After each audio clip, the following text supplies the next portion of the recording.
Hello, David Vose here. And it's a beautiful day, but it's cold. There's this big storm that's going across the country, and I guess over in the east part of the United States, it's really cold. We did get a little snow last night, but I think it's all melted off again now. So it's warmer, but we're getting some weather. I hope you're having a wonderful day, guys. So yesterday I had so much to do, I didn't get a video out, but today we're going to do the second part in the series. And the series that we're doing is the deep information that we're learning, that we're wanting to put together for you to really get to the bottom of something.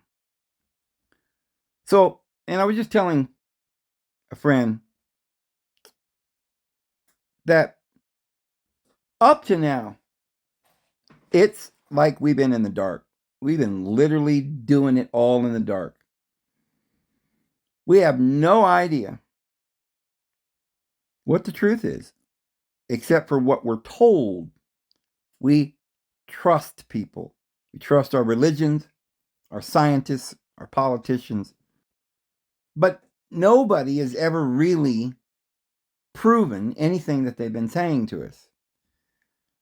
So you see people that will sit in a chair with their little fingers out, like the OK signals on both sides or a pyramid shape in the middle, trying to tell you they're of the Illuminati. Like somehow that means they know something. And,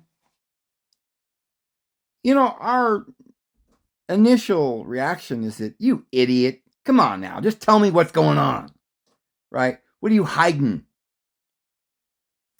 What are they doing claiming that they know something that's so profound and they're so important? And yet this guy that's teaching us this great wisdom, he may be an older man or an older woman, fading in health, overweight, probably eat McDonald's food,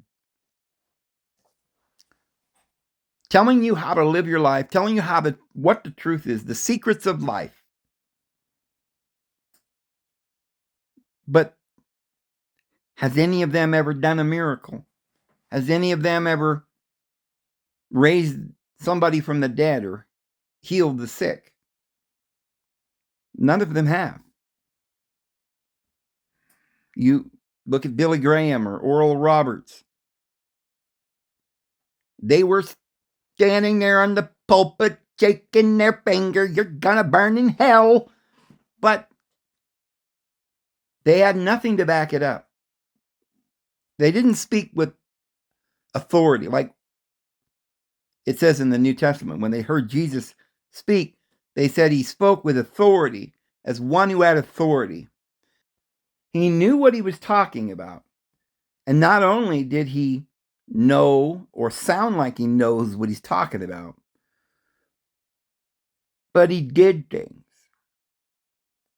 People came, he fed them, he loved them, he demonstrated what he was teaching and what he was preaching.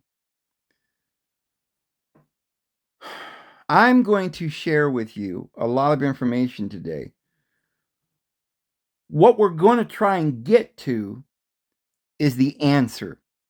But we might have to go through a lot of portals and a lot of doors to get to that answer, behind a lot of veils. But we either know what we're talking about or we're talking nonsense.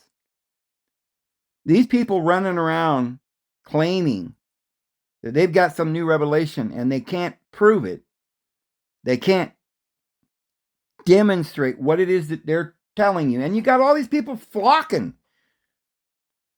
It's like they just want to have their ears tickled. Oh, please tell me something crazy. Oh, tell me again that the government's stupid. Oh, tell me again that the thingy was bad. Oh, what a great prophet you are. Tell me how the government's ripping this off and all the television is propaganda. Well, that's only something that they recently started speaking about. For years. Yeah, Jehovah's Witnesses running around telling, oh, we got the truth. Come on down, right? What did you find when you got there? Really, a bunch of people, snooty people, dressed up in suits and ties, regimentation, telling you something that might have been true, like the devil runs the world, the society out there is the devil's world. So don't read their books. I would agree with that. Don't participate in the world. Oh, but send your children to grammar school and high school and college. Oh, but make sure you go get your checkup with your dossier and do the thingy and never ask any questions, or, just think about what you think is right. Don't get any information. Don't meditate on the word yourself and pray, and with the power of the Holy Spirit, ask the Father to reveal it to you. All that's been done away, brother. You just have to come and follow us. We're the faithful and wise steward. Look, he's in the inner chamber. Come out to meet him. He's in the desert, right? He's over here. He's over there. We got the truth. But false prophets and false teachers shall arise and deceive many. But do not believe them. So in the time of the end, the knowledge will increase. And we're told that there is going to be a false prophet deceiving the entire world to make an image unto the beast and get a mark in their hand or their forehead. And the beast is some evil thing. We know we don't want any part of that. Something to do with an Antichrist and the one world government. But we also know that the false prophet is going to be trying to get people to do something, to worship some man or some beast, some government, some way. And it's evidently going to be a doozy of a deception, because the whole world's been deception. We've been living in deception for thousands of years. I mean, the whole point was that Adam and Eve were in the garden, and there was this mysterious serpent talking to her, telling her she should eat some fruit that evidently some other being that I guess they just somehow knew which was God and which was not. But one voice said, don't eat it, for in the day you will eat of it, you will surely die. How did Adam and Eve even know that that was the Lord saying that? Because no man's ever seen deity and yet lived. So they didn't see the Lord. How did the Lord appear unto them and tell them this information? Obviously, we've got two sources of information coming at Eve, and Eve chose to become like deity, knowing good and evil. And somehow or another, she ended up becoming Sophia. Through all the trial and error, she learned wisdom. But we've got so many things that we've got to figure out. I think to start today, I want to take you to a verse in Genesis chapter 1. And let me show you that. Let me start with Genesis chapter 1. And let's start with verse 26. And deity said, or Elohim, this is a plural word. There was more than one. Let us make man in our image. Notice the plural, our image, after our likeness. Let them have dominion over the fish of the sea, over the fowl of the air, and over the cattle, and over all the earth, and over every creeping thing that creepeth upon the earth. Now hold on. A couple of verses later, Eve comes across something creeping on the ground. And it says, all the way through here, it says that the day the Lord deity made the earth. For the Lord, verse 5, had not caused it to rain upon the earth. Verse 7, And the Lord deity formed man of the dust of the ground. And the Lord, verse 8, planted a garden. Verse 9, and out of the ground made the Lord. And there went a river out of Eden. I mean, this is in Genesis 1 where it says, Elohim said, but no Yahweh. But now we're talking about Yahweh. In verse 15, the Lord deity took the man and put him into the garden. Well, that seems like something very physical, right? He's already made. Now we're talking about he takes him, he puts him into the garden. And he commands the man, saying, of every tree of the garden thou mayest freely eat. Have you ever asked yourself how the Lord that's in all, through all, and above all, the divine presence of the universe, all that is good and holy, the power of the universe, how did this deity that creates the universe, how did he talk to a lump of dirt that he formed? Like, literally the word means to form. How did he form this man out of dirt? And by the way, wasn't this man, plural, Adim, made in the first chapter on day 6? Now we're on day 7. And going back up here, verse 4, the Lord deity made the earth and the heavens. Verse 5, and every plant of the field before it was in the earth, and every herb of the field before it ever grew. For the Lord deity had not caused it to rain upon the earth. There was not a man to till the ground. But there went up a mist from the earth and watered the whole face of the ground. Okay, so there is no man. This is day 7. But there's no man. Day 7 is when Adam's already been created. Day 6, all the animals are created. The birds and the fish were created on the 4th day. The sun and the moon and the stars and everything was created on the in graduating succession. And the last thing, the crowning of the creation, was Adam, made last. But now, the next day comes along and no plants are growing. I guess he just made it in his mind, but nothing had started growing yet. And there's no man, right?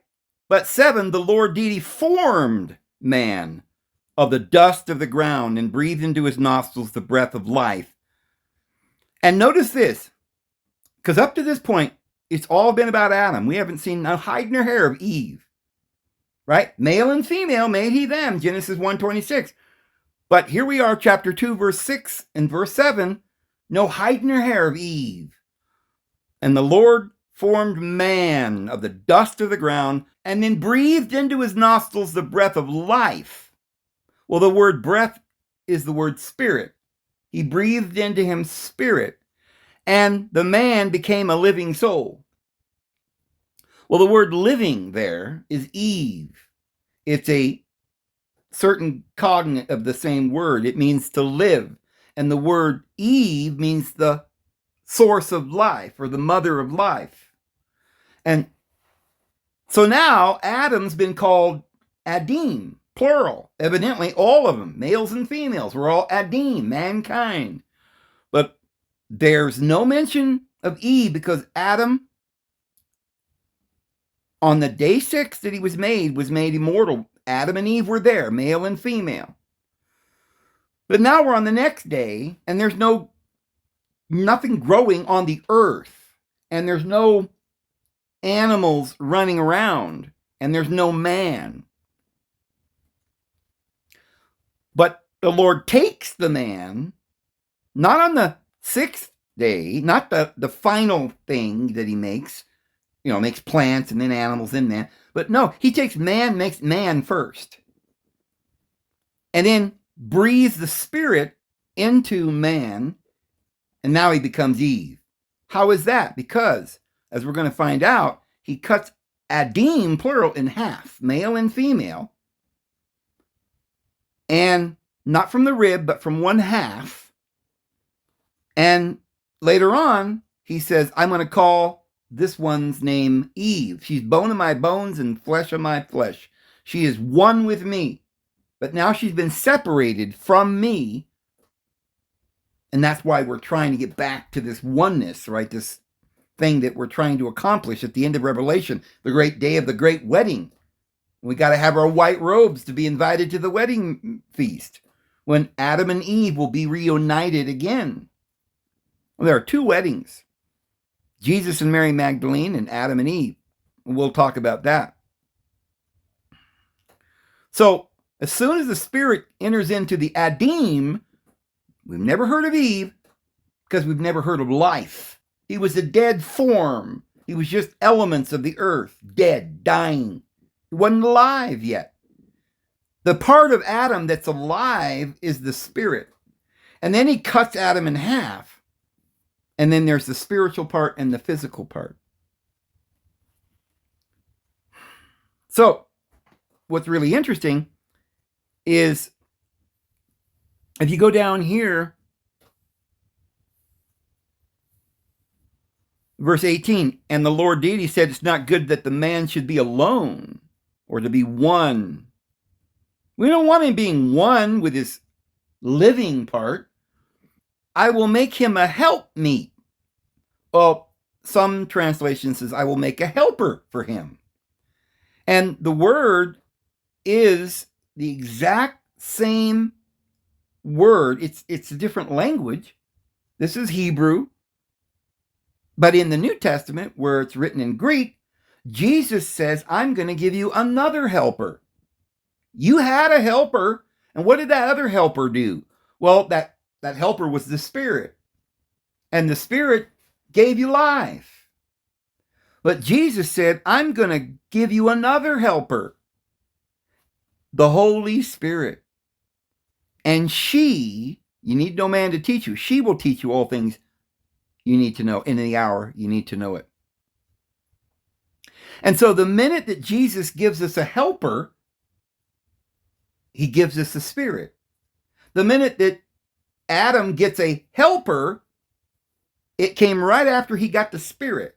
The Spirit that was breathed into him now becomes the life, also called the helper.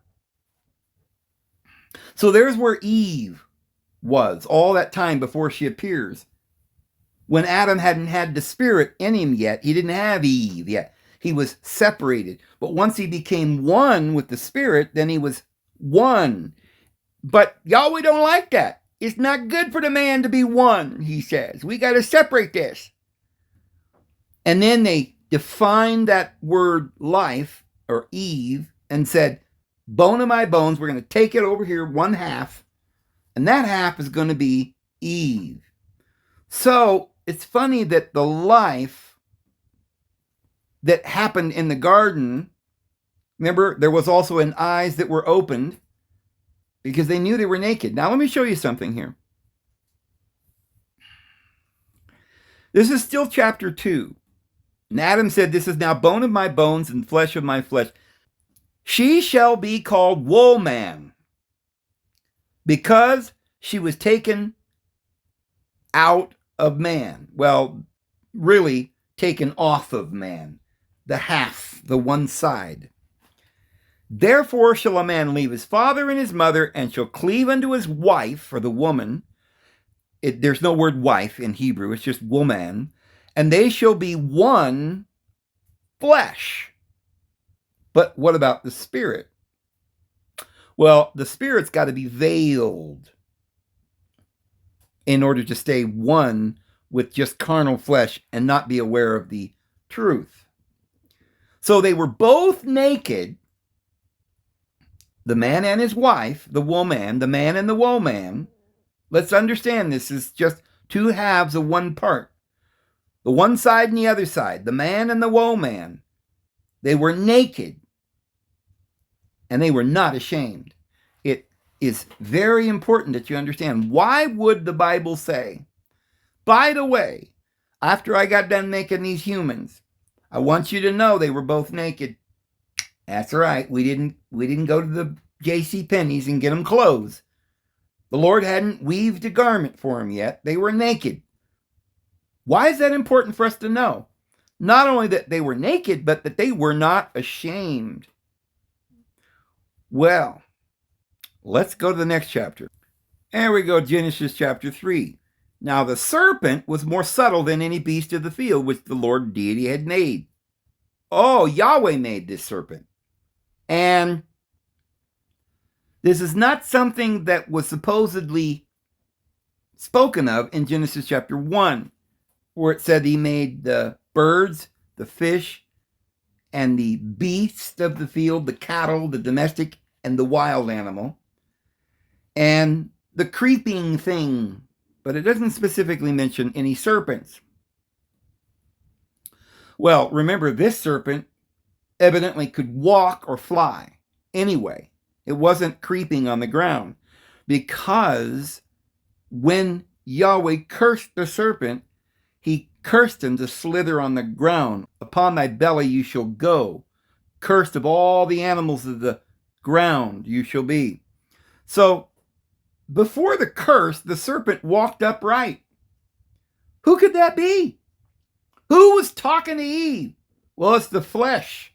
We can go throughout the entire Bible from Genesis to Revelation and show you hundreds and hundreds of times where the word flesh, which is the word for the mortal, dying flesh under the skin, the flesh body that is mortal, and it really means the mortal flesh. And so that's why the serpent wasn't in Genesis 1, because remember, it was Yahweh, I am jealous, that is my name, that from the dust of the earth formed, not created. We talked about what create means the other day. To create, from the Greek series, where we get the word cereal, or cur in the Indo-European root, which is to grow. So the word create there means to grow spontaneously, miraculously from the divine mind. And this is why it said, and the Lord said, let there be light. And the Lord said, let there be this. And the Lord said, and it was. Let it be, and it was. And this is why John 1:1 says, in the beginning was the Word, and the Word was with deity, and the Word was deity, and all things came into being through the Word. So now we know how the Lord Elohim spoke, but he didn't speak to Adam. He didn't speak to Eve. There wasn't any Eve. There was no life yet. In that mortal Adam that he formed from the dust, there was no life. So that's not the same Adam that had life, that was male and female, that was having dominion over the animals of the world. And there was no serpent slithering on the ground at that time. There was no mortal flesh. And we know because the rest of the Bible says that the serpent represents the flesh. So when Moses put the serpent on the pole and everybody had to look at it, that represented the fleshly nature that was crucified. And so therefore Jesus crucified his flesh upon that cross. Whoever looketh upon him shall have eternal life. So this serpent is the flesh. Now, how do you suppose the flesh speaks to you? It's the instinctual nature. And in fact, the word is also sometimes used for a sorcerer or an enchanter. So in other words, whatever the serpent is, it's not talking as a human talks to another human, but it's whispering, the hiss of a serpent, which is a whisper, which is coming from the flesh, your instinctual nature. You ever hear the idea the devil made me do it? Well, your flesh, the instinctual nature that was made from the lower ego, from the ground, formed from dust. That is the nature, the lower ignorant nature that was whispering to Eve. But remember, the serpent was the wisest of all the creatures, or the souls, that the Lord had made. So, something in Adam and Eve, Adim, was spiritual and something was fleshly.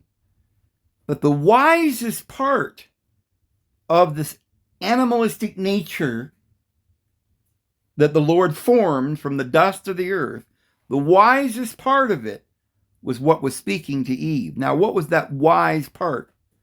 Instinctual nature that says, you've got to learn for yourself. You've got to seek knowledge. And by the way, what's wrong with eating from the fruit? Why, it looked good to the eyes. It smelled good. It felt good to the touch. That's what it says in the Bible. It looked good, the fruit. And Jesus said, no evil tree produces good fruit. Whatever the tree was that Eve ate from, it produced good fruit because the tree gave us knowledge. And Jesus said, this means eternal life, taking in knowledge of you, the only true deity, and the one whom you sent forth, Jesus Christ. So it is through knowledge that we gain and attain unto eternal life. Therefore, we partake of the tree of the knowledge of good and evil, and then we're going to reach out our hand and partake of the tree of life. But the serpent said, yes, eat from it. For the Lord knows that in the day that you eat of it, you will not surely die, but you will become like deity, knowing good and evil. Here's the thing. Who was telling the truth? Well, Jesus looked at the Pharisees and he said, your father is a liar from the beginning and a murderer. Now, who is the liar and a murderer from the beginning? Well, it could be Cain, but I'll tell you something else. The first lie was right then and there.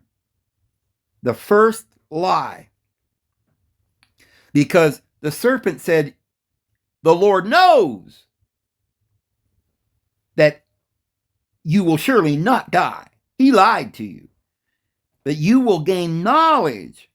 Like Jesus said, who gave the truth. Moses gave the lie or the law. Very similar word, law, lie.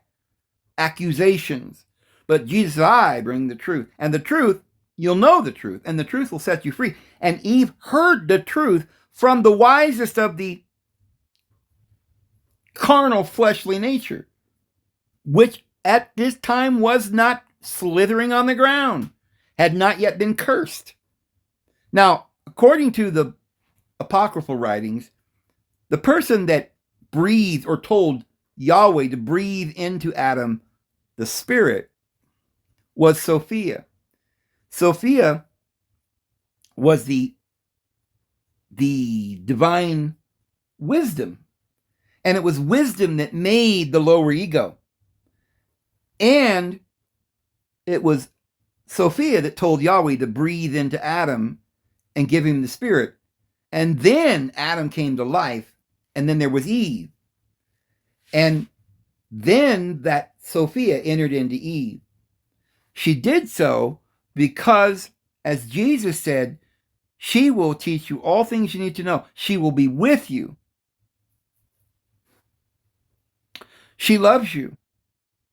And you must be one with deity. So you say, well, how do you know that, Dave? Well, Proverbs chapter 8 says that mother wisdom, she was with the Father from the beginning. So whoever was there, the true divine being, the deity of love that was not your deity, Jesus said, your father's the devil, my father's above, your father's beneath. You don't know me because you don't know my Father. If you had known my Father, you'd know me. He's love, but you're following your father, the devil. So whoever is Sophia in Proverbs chapter 8, she was with the Father from the beginning, a lot like it says about Jesus or the Word who was with the Father. Now, the Son is the son of God, right? The son of the father and the son of the mother. You don't have a son without a mommy and a daddy. But this was like Proverbs 8 says, this was the woman that was with the Father from the beginning, and who was the architect, the master architect of the universe. And she says, my children, listen to my teaching. Listen to my words. I am wisdom. How did she get wisdom? She had to enter into Adam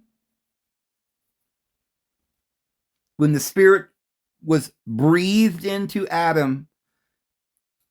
And it was consciousness. When the Spirit was breathed into Adam, he became conscious, a conscious being. It opened their eyes that they could know good and evil. And so we also know that the serpent is the flesh, but it hadn't yet been slithering on the ground. It had wings. It was the knowledge that was in the DNA itself that Mother Eve put in there when the Spirit was put into Adam. So the serpent said unto the woman, ye shall not surely die, for deity doth know that in the day ye eat thereof, then your eyes shall be opened. You shall be as gods, knowing good and evil. And when the woman saw that the tree was good for food, that it was pleasant to the eyes, and the tree to be desired to make one wise, remember, it's the tree of the knowledge of good and evil, but it makes one wise. Sophia. And no fruit from a tree that is a bad tree can be good fruit. So if wisdom is good, then the tree of the knowledge of good and evil was a good fruit. And so when Jesus found a tree, the fig tree, that wasn't producing good fruit, he cursed the tree, telling us that if the tree isn't good, we need to do away with it. He's not saying that the tree of the knowledge of good and evil wasn't good. That produced Mother Sophia, our mother. That's the divine spirit, the helper. What he's saying is that wisdom is good, but the law of Moses is the tree that you don't want to eat from. And it is the tree of vengeance and death. So she took of the fruit thereof and did eat, and gave also unto her husband with her, and he did eat. And the eyes of them both were opened, and they knew they were naked. All right, so this is also proof that the serpent told the truth, because what he said, that their eyes would be open, in other words, they'd have wisdom, good things would become like deity, not to die. How can you die if you're getting wise? If eating of the fruit gave you wisdom, then it couldn't have killed you, because that wouldn't be wise. So the fruit was not going to kill you. It was going to make you wise. However, it did also kill you, because the Apostle Paul says that which is made alive is not made alive unless first it dies. A bare grain it may be. God gives it a body as it pleases him. We get many bodies. There's the body of the fish, the body of the bird, the body of the mammal, and the body of the man. 4 graduating states, each of them dying, and you come back, transmigrate to the next stage. That is the resurrection, Paul says. So we know that this serpent was the wisest. He told Eve something wise. She ate from a good tree that produced wisdom, and the eyes of them were opened. And what does the opening of the eyes do? Well, it told them the truth. They were naked. They didn't have any white robes. They had to die because they had to learn to get wisdom. How do you get wisdom? How do you get knowledge that provides you with wisdom? Well, to have knowledge is trial and error, good and evil, eating, partaking of the tree of the knowledge of good and evil. So knowledge gets you wisdom. So The opening of the eyes is the wisdom. And when they were wise, they realized they needed to learn. But an ignorant man says, I know everything. But we just read that they were naked before all this began. But they were not ashamed. However, now they knew they were naked. Knowing is an idiom in the Jewish language that means having sex. So it talks about knowing Eve. Adam knew Eve and they had a son. Always throughout the Bible, it says that if a man knows his wife, it meant that he had relations. So it says they knew they were naked. Now, why is it naked? What does that mean? It means that the sexual organ in the middle of the garden was saying we need to learn, have this adventure, learn for ourselves, and experience this nakedness that will open our eyes. What, sex? Well, if you're going to have sex, you're going to die. Because in order to have children, then that literally means that individuals are going to be born. And if anyone is born or has a beginning, they're going to have an end. If they're not immortal beings, because they're children, they were just born, then whatever they are as children, they're going to die. And this created death for their children because they were bringing divine beings into the physical world to live temporary lives. So it might have been a process where all their children would come down into the world and die, but it was that they might learn good and evil, that they might have their eyes open and to know they were naked, which has something to do. They needed experience to bring children down to the earth. And this is why we have the Ariel's Gamos. That is not part of Judaism, but it's part of the pagan temples. Ariel's Gamos, which is what Jesus and Mary Magdalene did. And I don't know if you realize it, but the word Gamos is where we get the word game.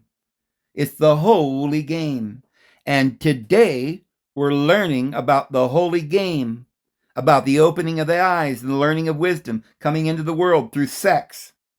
And this is the process, the holy game, the holy gamos. And they sewed fig leaves together and made themselves aprons. And this is why the Mormons and Masons have little aprons when they go into the temple. They don't even know what they're doing anymore. But they're supposedly learning that we're in the world as physical beings and not to judge one another. But we're all here, we're all brothers and sisters, and we're not sinners, and that Yahweh's the liar. But they hide that from you. Because they heard the voice of the Lord, deity, Yahweh, walking in the garden at the cool of the day. Now, how do they hear the voice of the Lord? Because remember, we just got through finding out they could hear a serpent talking, which is the flesh. And your flesh doesn't speak to you with words like some guy walking up to you, blah, blah, blah, blah, blah. No, the flesh, the instinctual nature that says we've got to survive, we've got to live, we've got to eat, we've got to have sex, we've got to bring our children into the world and teach them. That was the voice of the serpent, the flesh, which is the divine priesthood. And the process of death and the resurrection, like the pharaohs did. And the mummification and all the process of the great holy Ariel's Gamos. So we know how the serpent spoke. We're not talking about a serpent. We're not talking about a snake.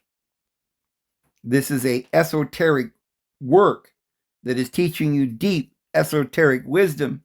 And it's telling you that we're in this world being deceived by the deity of this world, who's blinding the minds of the unbelievers, who cursed Eve, who cursed the serpent, your body.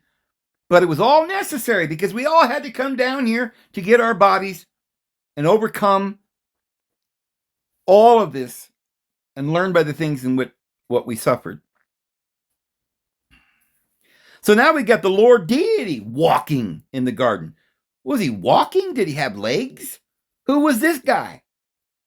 Was there some man that was there already that was making, was it Enki, right? A scientist from Nibiru? No. No. That's completely misunderstood, and Sitchin lied about a lot of that. That's not even the right translation. All a bunch of lies and propaganda. However, Yahweh formed. What causes form? Well, the lower ego that is the deity of vengeance and jealousy and hate sees images, monsters, devils, lies. Love casteth out all fear. But if you believe in the lie, then you're deceived. And so therefore the Lord deity was the deceiver, not the serpent. And the Lord who was walking in the garden was talking to the man some way. So we got the flesh already. Now we're talking about the lower ego.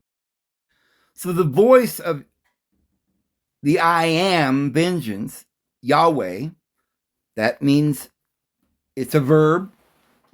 I am, the verb to be, which spoke to them. That inner knowing, not a higher awareness, but a lower ego that was speaking to them in the garden. And Adam and Eve hid themselves from the presence of that lower ego.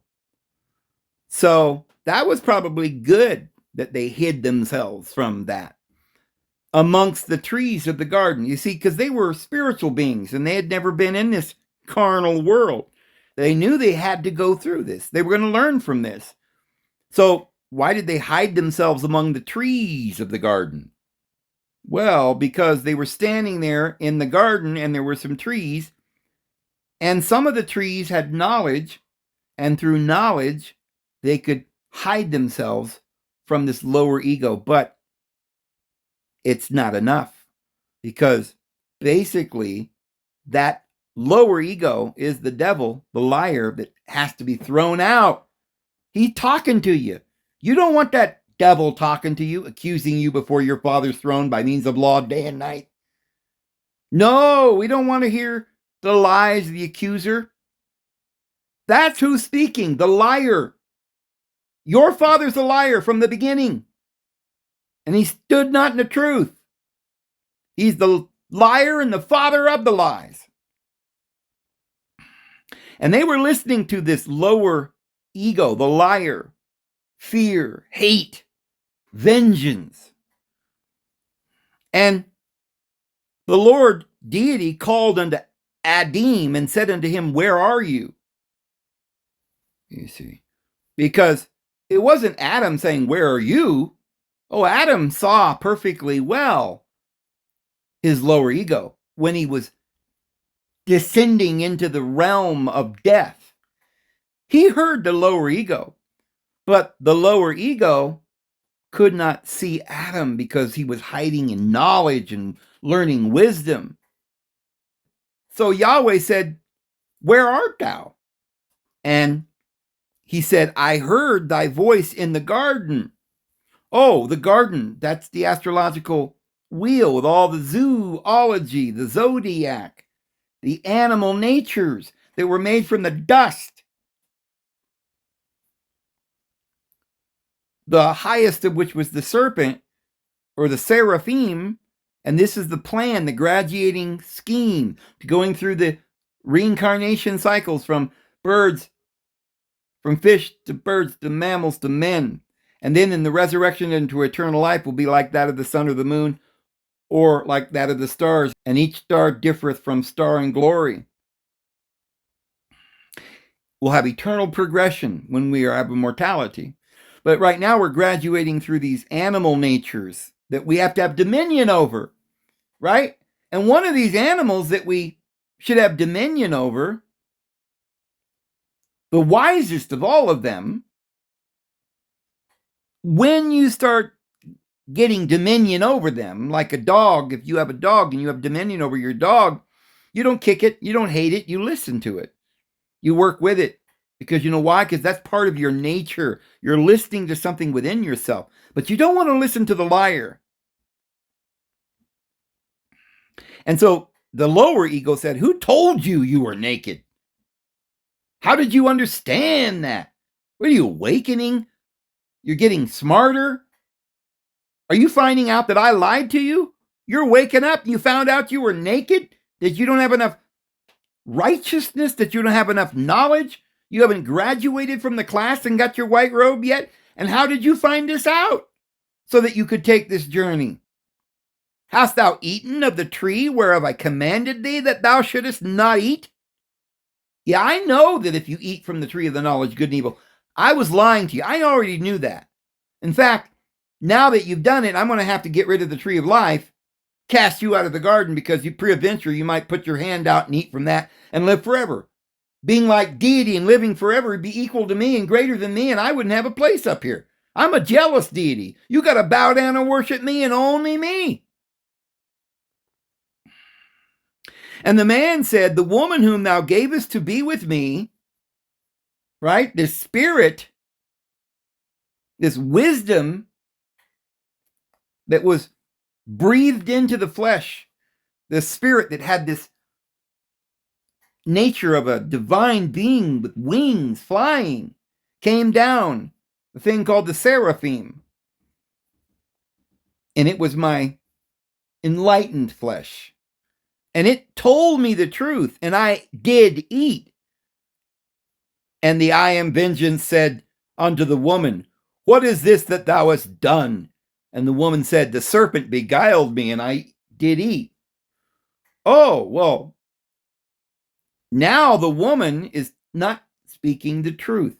Remember, up to this point, Adam spoke the truth, and the serpent spoke the truth. Yahweh lied. But now we've got the woman who is down in under a veil because she was cursed, as you're going to see here. Yahweh curses her, and she's separated from Adam, which is the spiritual mind, the higher consciousness. And she, Eve, being the conscious mind, she says that the spirit deceived her. Well, that's not true, because the Apostle Paul says that Adam was not deceived, but the woman was thoroughly deceived. So she was so deceived, she began to say that the serpent deceived me. And that's not true. The serpent told the truth. And so the Lord deity, Yahweh, the I am vengeance and hate, said unto the serpent, because you have done this, you betrayed me, that wisdom that's in you, in your DNA, is telling you the truth. And I don't like it. So cursed above all the cattle, and above every beast of the field, upon thy belly shall you go, and dust you'll eat all the days of your life. I'll put enmity between thee and the woman, and between thy seed and her seed. What? They both got seeds? Yeah, the flesh nature has a seed through Cain. And remember, Jesus said that the Jews were the offspring of vipers, and that they were speaking lies, and their father was the devil, or Yahweh. They worship Yahweh. But there's another seed, the seed of what? The woman. Well, the woman is that spirit that was in the flesh that would eventually be born after 7 times.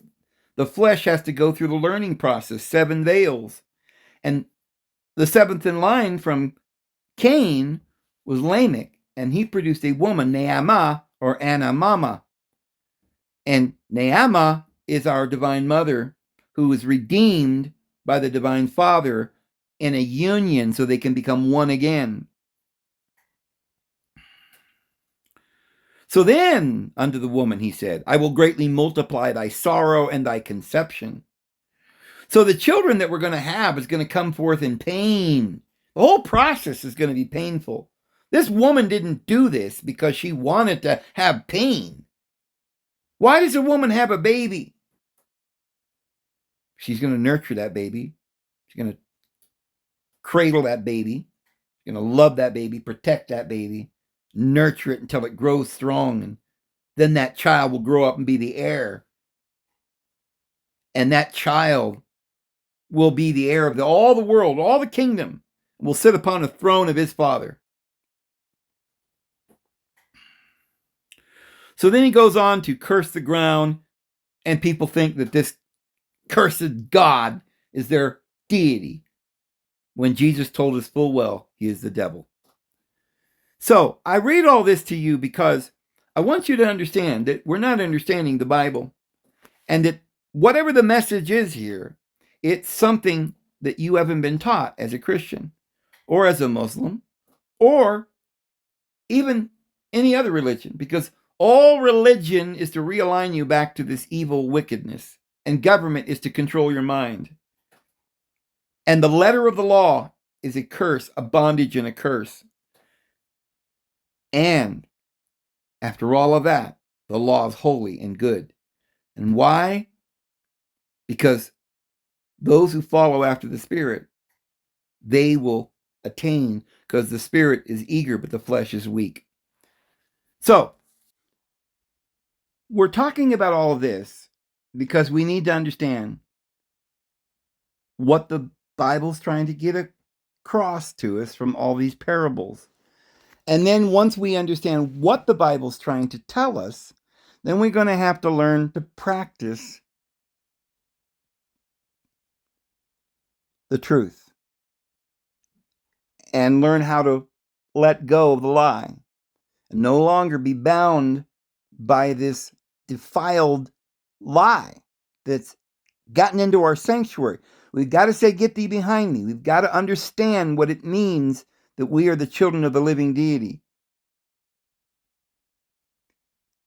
And we've got to understand, even though all these other people have been coming along and telling us just go or do this little trick or be positive in your thoughts and do that and do this and pray and sing and eat right, and nothing's worked because not one person's ever told you the real absolute truth. They tell you about the truth. They don't tell you the truth. They don't show you how because they don't know how, because they don't really grasp it. And most of the reason is because they've been lied to about everything and they don't have actual accurate information.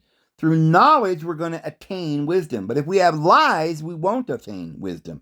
And you're listening to the Old Testament deity, Yahweh, the government and religion and the letter and ignorance and hypocrisy, and you're following the Pharisees, the devil, the liar, and you're confused. You don't know who you are. So let me tell you a little story about Jacob. Jacob went to a place that's called the highlands of Canaan. Yeah, he was in the land of Canaan, and he comes across a place where he sees a stone where he laid his head. And upon the stone were the angels of deity ascending and descending. Now remember what we've said. The angels that appear before your Father's face is your higher consciousness. They're the ones that take the incense from the altar and ascend to the Father and give him your prayers. What? We got guardian angels? That's not what this is about. This is about your higher consciousness that's always appearing before the face of our Father in heaven and communicates. So Jacob is going to be acting out something that you need to understand. The first thing he does is he go to a place called Canaan, and we're going to prove to you that that is the land of Egypt. And when he gets there, he lays his head upon a rock. And he has this vision, and he sees the angels ascending and descending, and he wakes up and he says, this place is the gate to El. This is the ladder. This is how you get to the Lord. And this rock is the house of El. This is Bethel. Remember what Bethel, Beth means house, and El is the light. This is the house of the divine nature or being. And he anoints the rock and stands up a monument stone somehow. Where's Bethel? Well, El in the Greek is Elios, and Opolis is the same kind of word that you might use as a substitute for house. Beth El or El Opolis, the house of El. And that is the great temple, the pillar of Enoch, that Enoch built before the flood, and it's still standing there. Jacob goes down to Egypt, anoints it, and says this, whatever it is, right in Goshen at the base of the rivers that we've called the ventricles in the brain, that all join at a certain point along the Nile. And right at that point is the Great Pyramid, which represents the pineal gland. And the river represents the flow. And since we're right coming up on an hour, I'm going to just stop right there. And if you want to know this story that I'm about to tell you and all the particulars, we're going to start getting into some amazing things about how you can attain unto things that you've never even thought was possible. But I'm going to leave it here, and I'm going to do the rest of this tomorrow. And so tune in tomorrow. We'll start exactly where we left off, right there. So, Lord will bless you. He loves everybody. His grace and his peace will be with you guys. We'll see you tomorrow. Have a good one.